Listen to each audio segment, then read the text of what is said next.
suffering seriously from the increasingly dire impacts of climate change. We also have to act before the hydrological cycle breaks down altogether.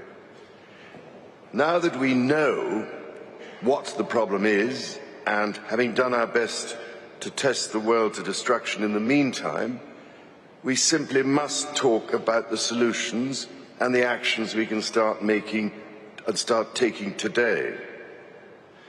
The first action I would suggest is to re-engineer the world's financial and economic system to disincentivize deforestation and reward countries and communities for the protection of their forests and the pursuit of a forest-positive economy. We will hear from leaders in the financial sector with ambitious plans to achieve this goal. After all, if we are to restore the critical balance between people and planet, we need to protect, restore and invest in nature. Investment in natural capital, including fostering more species-rich systems rather than sterile monocultures, can support productive and resilient agriculture, forestry and aquaculture, while avoiding the pitfalls of climate change, land degradation, resource depletion, pollution and insect decline. Here, the 30 by 30 biodiversity target is truly critical.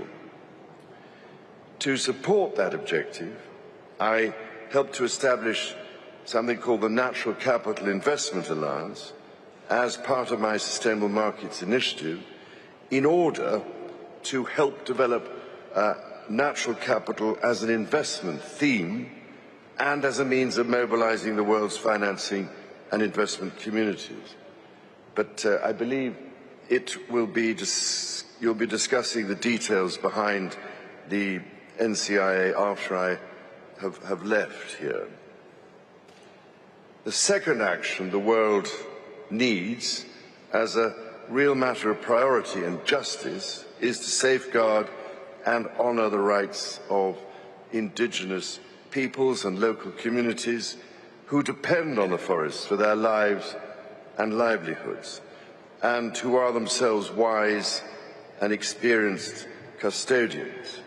In fact, I'm wearing what I'd been given earlier when I met them, and this one comes from Ecuador. The virtuous circle of nature is something the world's indigenous peoples hold sacred and understand only too well, and is why we should listen to and learn from their profound intuitive wisdom. By contrast, we seem to have lost that vital sixth sense which should have prevented us from abusing nature in the first place. Today, though, we will hear from forest leaders and donors committed to fulfilling this promise.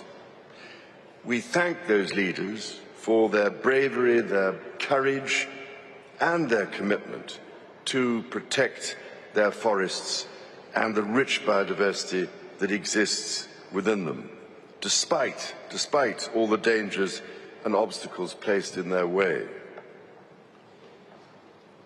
The third important action we need to take is the implementation of an accelerated and serious global shift in how we produce and consume goods, decoupling this production and consumption from further loss of forests and other vital ecosystems.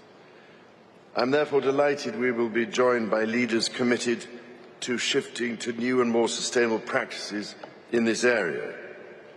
There is every hope that we can build a more circular, resilient economy which is better for people as well as for the forests on which we all depend.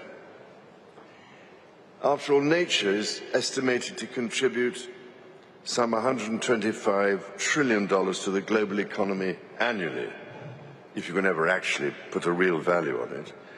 And everything we use, produce and purchase ultimately has been created from nature's inputs.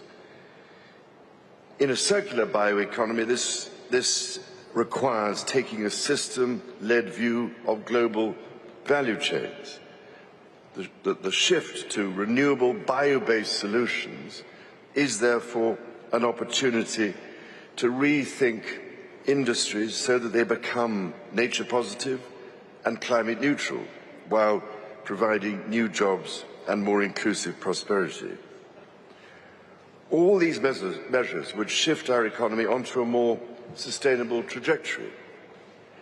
And there are now signs that there is, at last, growing interest in investing in these solutions across both public and private sectors. However, if we want to see tangible and rapid results on the ground, and I'm afraid I do after years of frustrated effort, then we need to articulate and demonstrate the immediate and long-term value of these investments. This is why I established the Circular Bioeconomy Alliance last year to connect the dots between investors and local communities in order to create regenerative and inclusive landscapes and sustainable value chains that work for nature and people. Frankly, we've all had enough talking, so we need to put our words and commitments into practice. This is why, while I speak, the Circular Bioeconomy Alliance is working with local communities in 4 continents to restore thousands of hectares in more than 10 countries to deliver practical solutions through initially what we are calling living laboratories. By doing so, we will, I hope, inspire an entire generation of humanity who will be equipped to make the changes we so desperately need. Your Excellencies, ladies and gentlemen, and I cannot believe how many times I have ended speeches like this all over the world during the past 40 years, and to no avail, but I can only pray that this time this session will provide us with a real sense of the seriously urgent systemic shifts that need to happen to deliver on our vision. And I urge you all to take forward the work we discussed today with implacable resolve and determination to make things happen on the ground. Thank you, Elizabeth. Thank you so